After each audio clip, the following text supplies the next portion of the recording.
Hi friends, IPL 2024లో భాగంగా మార్చి 23వ తారీఖున జరగబోయే match number 2 Punjab Kings versus Delhi Capitals మధ్య జరగబోతుంది.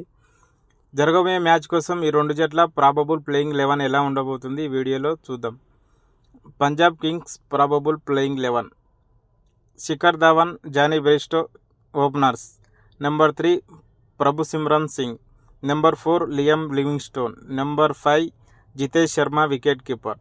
Number 6 Sam Curran. Number 7 Harpreet Brar. Number 8 Harshal Patel. Number 9 Kagiso Rabada. Number 10 Rahul Chahar. Number 11 Akshdeep Singh. Delhi Capitals probable playing 11: Prithvi Shaw, David Warner openers. Number 3 Mitchell Marsh. Number 4 Rishabh Pant captain. Number 5 Harry Brook. Number 6 Axar Patel. Number 7 Lalit Yadav. Number 8 Kuldeep Yadav. Number 9 Anrich నోకియా. Number 10 Mukesh Kumar. Number 11 Khaleel Ahmed.